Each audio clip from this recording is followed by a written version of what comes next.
Segunda jornada de huelga de jueces y fiscales. Los convocantes aseguran que la participación en la primera jornada fue del 75% en toda España. Nos vamos a Málaga. Ni el Poder Judicial ni la Fiscalía han aportado datos oficiales. ¿Qué quiere decir esto? Bueno, que tampoco se podrá saber, pues quién no ha venido y por lo tanto no se le descontará del sueldo. Algo que hemos estado corroborando con algunos trabajadores que les parece algo injusto, porque cuando ellos hacen la huelga sí que se le descuenta ese día de su salario. El CGPJ ya dijo la semana pasada que no había base legal para hacer esta convocatoria y que por lo tanto no se pondrían servicios mínimos. Por eso insistimos que hay mucha gente que ha venido aquí y se ha encontrado con esa sala de vistas cerrada, porque, insistimos, la mayoría de los jueces penales no han venido. De jueces y fiscales convocada por algunas asociaciones profesionales, ellos dicen que el seguimiento ayer fue del 75% en todo el país. Ustedes aseguran que el día de ayer, por ejemplo, la actividad fue prácticamente normal en todos los juzgados y en los tribunales. ¿Tienen datos de seguimiento? ¿Se creen este 75%? Bueno, yo creo que cualquier parecido de esta cifra de seguimiento que dieron las asociaciones judiciales y fiscales, cualquier parecido a la realidad es pura coincidencia, igual que los motivos de la huelga que están alegando, ¿no? Los datos que nosotros tenemos, que nos los proporcionan pues los propios letrados de la Administración de Justicia, son muy diferentes y el seguimiento podría estar en torno al 28%, al 28,75% en concreto. También le digo que esto merece una reflexión algo más profunda.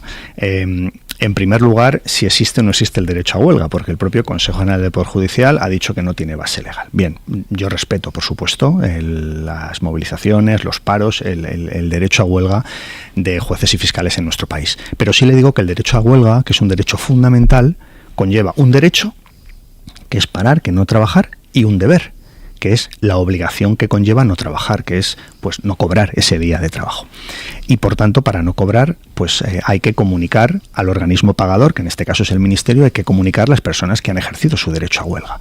Y en este momento el número de personas que se nos ha comunicado y que por tanto les deduciremos el día de salario ha sido exactamente de 0. Es decir, ni el comité de huelga está en huelga, porque no nos han comunicado quiénes son las personas que han secundado el paro y que, por tanto, pues tenemos la obligación de deducir ese día de salario por no haber trabajado. O sea, ahora mismo no les consta ninguna persona que haya hecho huelga. No obstante, son las cifras que tenemos ahora. Nosotros, por supuesto, con toda transparencia, igual que estoy diciendo esto, tan pronto como se nos vayan aportando cifras de nombres de personas que han secundado el paro, nosotros, por supuesto, que las iremos actualizando y las iremos haciendo públicas. A esta hora, 0 personas. Es verdad que nosotros comunicamos tanto al Consejo General del Poder Judicial como a la Fiscalía General del Estado, que son los organismos de gobierno de la carrera fiscal y judicial, les pedimos datos antes de las 14 horas de cada día de paro. Y ayer, transcurrido ya un día completo, no nos aportaron ningún dato. Primero, una huelga que no te cuesta dinero no es una huelga, es una broma.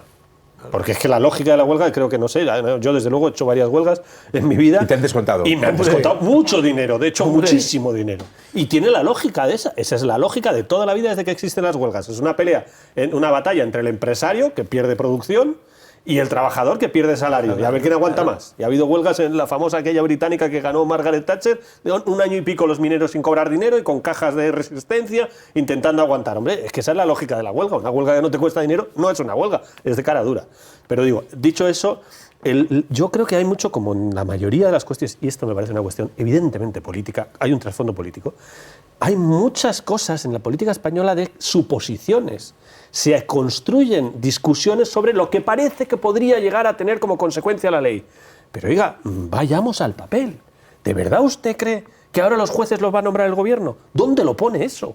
Discutamos artículos 7, 15, no sé cuántos, ahora los jueces lo van a nombrar. No está en ningún lado, obviamente. ¿Cómo va a estar en ningún lado? Porque se lo tumba el Constitucional en media hora. ¿Dónde está escrito que los jueces...? Oiga, ¿qué queremos hacer? Que lo que pone la ley desde hace 30 años, que es que el 25% de los jueces tienen que entrar por la vía de juristas de reconocido prestigio, ahora están alrededor del 7%, queremos modificar la ley para que se cumpla realmente lo que ponía la ley de hace 30 años. ¿Es un escándalo? Bueno, es un escándalo, es lo que lleva a la ley los últimos 30 años.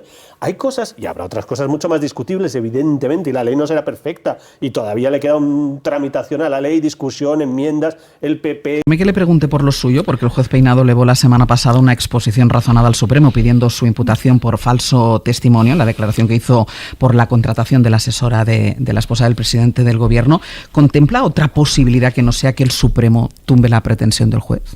Bueno, tengo una tranquilidad absoluta. Está en manos del Tribunal Supremo. Tribunal Supremo, que es un tribunal muy profesional, que por supuesto va a adoptar una decisión conforme a derecho. Tengo una tranquilidad total, y si alguien tiene alguna duda, que se lea la pieza del señor Peinado.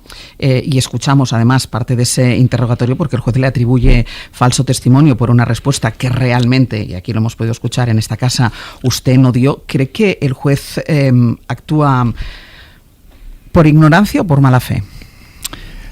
Pues es una buena pregunta, pero permítame que pero usted lo tiene claro. Me reserve mi opinión. Pero la tiene clara su opinión.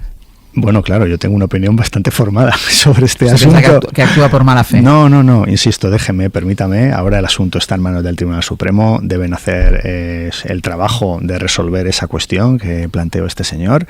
Y bueno, pues no me corresponde a mí en este momento calificar ni tampoco pues adelantar lo que está significando el comportamiento de este señor. La legislatura va a llegar a 2027. Tenemos todavía muchas tareas por delante. Tenemos que seguir trabajando en la transformación de nuestro país. Tenemos que hacerlo con datos como hoy, que en esta nube que a todos nos rodea, pues pasan inadvertidos, pero es que estamos rozando los 22 millones de empleados en nuestro país. El presidente Rajoy soñaba, y lo dijo públicamente, con llegar a 18 millones. Bien, pues estamos en 22. Lo que hemos hecho en cohesión territorial de nuestro país, la situación en Cataluña que hay hoy y la que heredamos en el 17, en empleo, lo que significó la reforma laboral, no es que tengamos 22 millones de ocupados, es que tienen derechos, tienen dignidad en el empleo. Es que los becarios, por ejemplo, las becas que estamos blindando por ley en esta reforma judicial, este sistema de becas yo lo tengo, pero es que pero esto no depende de que haya un ministro progresista o conservador. Es que ya existieron en el gobierno Zapatero las becas para opositar. ¿Y sabe lo que pasó con el gobierno Rajoy? Que las suprimieron. Por tanto, todo esto es lo que justifica que sigamos trabajando por la gente. Y por eso, hasta el año 2027 tenemos tarea y mucho. Y después del 27 también. Entre esas medidas va a haber medidas contra las empresas, que son las que corrompen.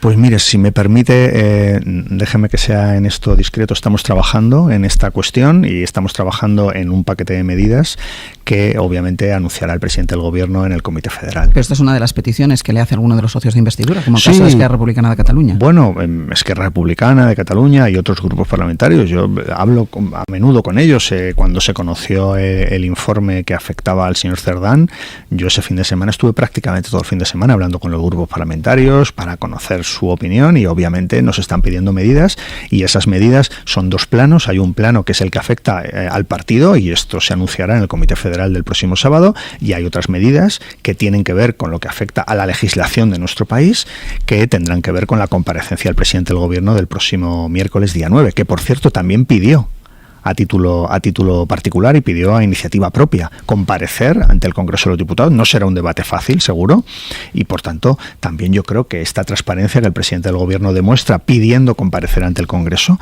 haciendo dos debates, que fue muy debatido, ese mismo día va a haber dos comparecencias, por la mañana sobre este caso que tanto nos indigna y que tanto nos abochorna, y por la tarde pues vamos a hablar de asuntos también bien importantes para nuestro país, como es la cumbre de la OTAN o como es el Consejo Europeo, que por cierto son temas que no deben pasar desapercibidos. En la cumbre de la OTAN la posición que tuvo el presidente del Gobierno fue de defensa de nuestro país y de no aportar un 5% a la OTAN, porque eso hubiera comprometido nuestro estado del bienestar. Y se consiguió, y es un gran éxito del presidente del Gobierno, como los 140.000 millones de fondos europeos que consiguió en una negociación también a cara de perro en el Consejo Europeo. Bien, ¿cuál sería el proyecto de la derecha? ¿Qué hubiera hecho la derecha si hubiera ido a esa cumbre de la OTAN gobernando nuestro país, la derecha y la ultraderecha? Pues se lo digo yo, que estaríamos pagando un 5% a la OTAN y que se estaría comprometiendo el estado del bienestar, y que mucha gente que hoy está indignada con razón, igual le recortan la pensión, igual le recortan el salario mínimo, igual le recortan las becas, igual le recortan su calidad de vida. De esto va este Gobierno, de defender a los españoles y de defender su calidad de vida. Ministro, ¿cómo van a calmar a sus socios de gobierno? Lo digo porque saliendo de aquí o dentro de un rato hay reunión con los socios de gobierno, con Sumar. Ayer vimos cómo Yolanda Díaz, la vicepresidenta segunda, subía el tono de la crítica, exigen medidas. ¿Hoy cómo les van a calmar? ¿Qué les van a proponer? Bueno, vamos a seguir dialogando con los grupos, como hemos hecho desde el primer día, como hacemos siempre. Yo soy el ministro de Relaciones con las Cortes y a mí cuando me preguntan, ¿ha hablado usted con? Digo, sí. no me hace falta saber con quién quiere usted preguntar, porque es mi trabajo hablar con los grupos parlamentarios que representan a todo nuestro país y que están, por tanto, representados en el Congreso de los Diputados. Hoy vamos a hablar con Sumar, tenemos una reunión ahora con nuestro socio de gobierno, vamos a intercambiar opiniones, vamos a hablar de medidas, vamos a escucharnos, y yo creo que también es importante que seamos todos conscientes que la indignación con la corrupción no es exclusiva de nadie. Los primeros somos nosotros, que hemos sido traicionados. Por eso estamos más indignados que nadie con este caso de corrupción. Ministro, ¿queda más débil todavía el Gobierno en una situación, teniendo en cuenta, usted me decía, los socios de investidura siguen estando ahí, siguen manifestando su apoyo? ¿Van a exigirle más ahora al Gobierno? ¿Ven a un Gobierno debilitado por lo que está pasando? ¿Temen que tengan que ceder mucho más ustedes? Bueno, yo no planteo nunca las negociaciones en estos términos. Ya sé que es habitual en determinados ámbitos de la cesión, la renuncia. Bueno, a mí me parece que España votó el 23 de julio y que España votó y ahí está, en el Congreso de los Diputados. Y hay que articular mayorías. Es nuestra responsabilidad. Podríamos haber dicho no. Imposible que se repitan las elecciones hasta que salga un resultado más fácil de gestionar. No, eso es España. Si a usted le gusta España, a usted le tendrá que gustar el Congreso de los Diputados que ha votado España. Y por tanto hay que llegar a acuerdos con todos, hay que hablar, hay que dialogar, hay que hacer algo revolucionario, que es sentarte con el que no piensa como tú y llegar a acuerdos. ¿Para qué? Para que avance nuestro país. Creo que durante estos 7 años es una demostración evidente de que España está avanzando, de que está mejor cualquiera que sea el parámetro que mires, y lo estamos haciendo con un gran esfuerzo de diálogo, de acuerdo, de trabajo con los grupos parlamentarios, y así vamos a continuar, ahí no va a haber novedad. Grupos parlamentarios con los que hablamos todos los días, que ayer, cuando vi que el Partido Popular iba a hacer una ronda a hablar con los grupos, pues me alegré. Dije, hombre, el Partido Popular asomándose a la realidad del país, asomándose a la pluralidad del Parlamento, pues está bien que lo hagan, y en lugar de insultarles y faltarles el respeto o pedir que los ilegalicen. Bueno, pues esa normalidad también parlamentaria del Gobierno se demuestra en que ganamos el 90% de las votaciones. Las votaciones importantes, las que tienen que ver con proyectos de leyes, todas. Por tanto, es ahí donde se demuestra si el Gobierno cuenta con apoyo parlamentario. Y ya le digo... Pero para lo hace de una manera más explícita. La pregunta era muy directa. Ministro, ¿por qué no plantea una cuestión de confianza el presidente del Gobierno? Bueno, en primer lugar, esa es una competencia que tiene el presidente del Gobierno. Ninguno de los grupos parlamentarios que apoyan al Gobierno, que votan con el Gobierno, ninguna ha pedido una cuestión de confianza. Por tanto, yo creo que la cuestión de confianza está diseñada en la Constitución española cuando hay una duda sobre ese apoyo parlamentario del Gobierno. Pero es que aquí, insisto, las cifras son que ganamos el 90% de las votaciones. Ayer, le decía antes, en la tertulia precisamente de este programa, escuchaba, bueno, es que el Gobierno ha perdido 100 votaciones. Sí, y hemos ganado 1000. Esa es la realidad parlamentaria de nuestro país. Es decir, no se pone en duda que tenemos apoyo parlamentario para sacar adelante las iniciativas que lleva a cabo el Gobierno, afortunadamente, porque, insisto, creo que es imprescindible que este Gobierno continúe gobernando para transformar este país. Lo que nos encontramos hace 7 años, desde el punto de vista económico, social, de cohesión territorial, con el proceso soberanista, no tiene nada que ver con el país que hoy somos, mucho mejor que el de hace 8 años. Sobre blanco algunas de las cuestiones que decías. Los jueces sustitutos, que es una de las cuestiones polémicas de esta reforma para el sector conservador de la judicatura. Pues bien, los jueces sustitutos han sido seleccionados por tribunales superiores de justicia y nombrados por el Consejo General del Poder Judicial sin intervención por parte del Ministerio.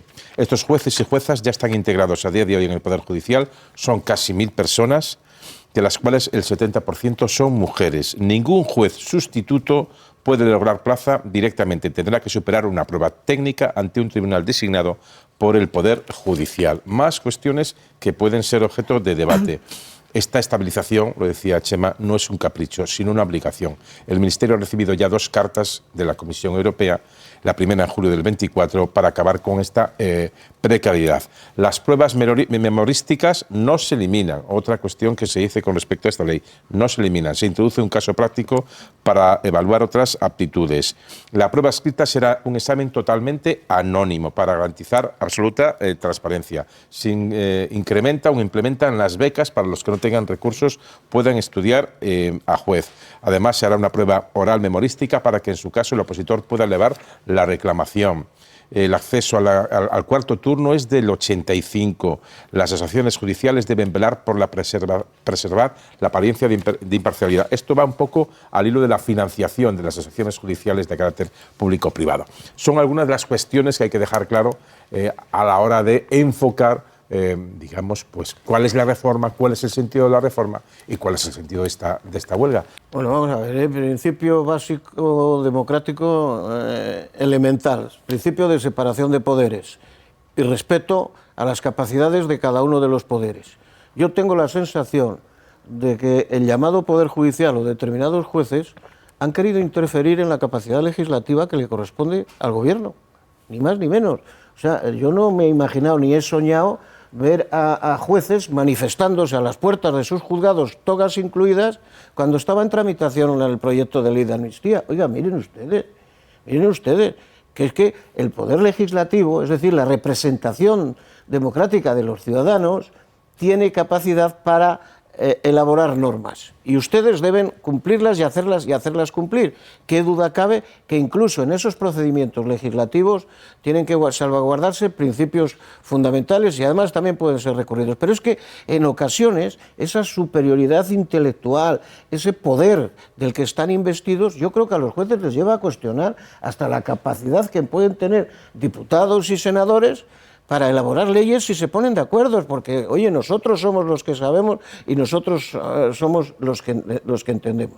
El derecho de huelga de un poder del Estado, bueno, el propio Consejo General del Poder Judicial ha dictaminado que no corresponde. Yo no me imagino a diputados poniéndose en huelga, ni a ministros poniéndose en huelga, pero bueno, han hecho la huelga, han salido y van a seguir saliendo. ¿Por qué? Porque no les gusta una reforma legislativa que se plantea que, claro, es que como todo está adobado del contexto en el que estamos, pues claro, todo se hace para protegerse el gobierno, para acaparar más poder el gobierno y para condicionar la acción independiente de la justicia. Y eso no es verdad. Eso no es verdad, porque se trata incluso de cumplir normativas europeas para todos esos jueces sustitutos que llevan años y años y, por cierto, también para democratizar las enseñanzas de los preparadores y los preparadores que enseñan a los que están preparando las oposiciones y que no sea un monopolio. Entonces, en fin, es que incluso parece que no están en su derecho, me remito a lo que dice el Consejo General del Poder Judicial. Lleva encima de la mesa de todos los gobiernos desde hace 15 años. Sí, Rajoy también la tenía. Hasta Gallardón la tenía. Y nadie se ha atrevido. Bueno, digo, nadie se ha atrevido, porque pero que no es la realidad de pero este que país. digo que, bueno, bien, porque no les gusta a los jueces. Pero lo que digo es que no podemos plantear como que es un invento de este gobierno porque está agobiado por la justicia, que yo no hago juicio de intenciones, no sé por qué lo hace este gobierno, es muy difícil saber, pero hay un dato objetivo. Si hace 15 años que está encima de la mesa, no se lo ha inventado este gobierno, es una demanda de muchísima gente, entre otras de los estamentos europeos, si es que tenemos una situación en España totalmente anómala. En España, los temas europeos los investiga los instruye la Fiscalía, porque como en toda Europa, la que instruye es la Fiscalía, hay una Fiscalía Europea que por cierto, puede acabar instruyendo incluso casos relacionados con Cerdán, porque hay temas europeos, o miró lo del novio de Ayuso, por ejemplo, lo del hermano de Ayuso, perdón, lo miró la Fiscalía Europea porque instruye la Fiscalía. Pero aquí, en España, instruye la Fiscalía Europea, pero en el resto de cosas instruye los jueces. Creo que es un debate. En Italia instruye la Fiscalía toda la vida. Hay, en fin, muchísima discusión sobre el papel allí, las estrellas o los fiscales, Di Pietro, que luego entró en política. En fin, hay muchísimo debate. Pero al margen de eso, yo creo que, por supuesto, que todo el mundo tiene derecho a manifestarse y si no les ha gustado la ley, me parece estupendo, aunque lo de a poner huelga, dice el Consejo General del Poder Judicial que no. Pero hay un hecho indiscutible. Y es que hay mucha política detrás de esto, hay mucha política en el gobierno, por supuesto, que está metiendo política en leyes que tienen una influencia política evidente, pero hay mucha política en la justicia. Es evidente que hay un sector conservador en la justicia muy mayoritario que está muy molesto con el gobierno. ¿Tiene motivos? Podemos discutirlos, si tiene motivos, la ley de amnistía, muchas cosas que han pasado. Pero lo cierto es que ese sector conservador, y no se puede quitar el apelativo conservador porque las asociaciones son conservadoras y son muy mayoritarias. O sea, la justicia, el reparto de las asociaciones y del poder en la justicia no tiene nada que ver con el reparto más o menos que tenemos en la sociedad española de una división muy fuerte. La opinión, Carlos, sobre la huelga en sí, los motivos si los hay para la huelga y la ley que provoque esta huelga. Sobre el tema de la Fiscalía, que efectivamente hay muchísimo debate, por algo será que todos los demás países instruye la Fiscalía. Es por algo porque tiene una lógica, que es que el fiscal investiga con la policía detrás y el juez es de garantías. Es una lógica que es cómo funciona el resto del sistema europeo, incluido la Fiscalía Europea, que está aquí en Madrid, que hay una sede. Porque funciona así, el juez te da garantías de que el fiscal no se pasa, porque eso es lo importante, que te da garantías, pero el que lleva la instrucción es el fiscal. Es el sistema que hay en toda Europa, es el sistema que hay en Estados Unidos, es el sistema habitual de que la Fiscalía es la que dirige las investigaciones con la Guardia Civil y con la policía por su propia dinámica de Fiscalía. Lo del juez de instrucción es una cosa española muy rara. Cifras que también hemos visto aquí. ¿Qué te parece esta huelga y los motivos, sobre todo, que se dan a las asociaciones conservadoras para ir a este paro? Bueno, respecto del desarrollo formal, esto no tiene parangón con una huelga en la cual se solicita, se declara, se establecen unos servicios mínimos y al mismo tiempo se retiene la jornada que no se ha trabajado a los trabajadores que van a la huelga, porque esto no es una fiesta de los trabajadores, les cuesta dinero. Y aquí, por si acaso, no se dan los datos ni los nombres, no siento que me vayan a descontar el sueldo. Pero bueno. Y aparte, insisto, ¿no? Ya lo decía antes, claro, no soy yo el que les cuestiona el derecho, se lo cuestiona el propio Consejo General del Poder Judicial. Y al mismo tiempo, el propio concepto de poder del Estado, que desde cuando un poder del Estado se puede declarar en huelga. Y respecto de los pretextos, hombre, yo no sé qué tipo de negociación se estableció con las asociaciones de jueces por parte del ministro Bolaños. La verdad que lo desconozco ahora mismo. Pero lo que sí está claro es que las acusaciones que se hacen para descalificar el proyecto de ley, pues es que no guardan relación con la realidad, porque claro, no es un invento que se saque ahora de la manga el gobierno de encargar la instrucción de los procedimientos a las fiscalías. Lo hemos comentado antes también, esto viene de largo. Lo han defendido distintos gobiernos de distinto signo político y hay modelo europeo, y antes lo destacaba Carlos, dice, bueno, o sea que las causas que afectan a investigaciones que afectan a la Unión Europea las instruyen fiscales y resulta que el resto no las instruyen fiscales aquí. Y yo creo que hay también, siento decirlo, pero aquí hay un aspecto corporativo.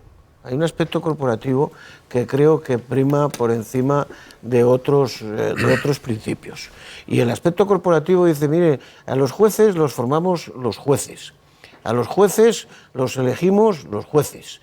Y por lo tanto, no queremos que aquí haya un proceso abierto para que haya oportunidades de incorporarse al mundo de la justicia, cumpliendo requisitos, cumpliendo procedimientos, cumpliendo temarios, cumpliendo oposiciones, y al mismo tiempo está una orden o instrucción de la propia Unión Europea diciendo, oiga, es que ustedes tienen ya que consolidar a esos 1.500, me parece que son, jueces provisionales que mantienen ahí, que por cierto, son jueces que están dados de alta los 365 días al año, pero solo cobran los días que efectivamente actúan.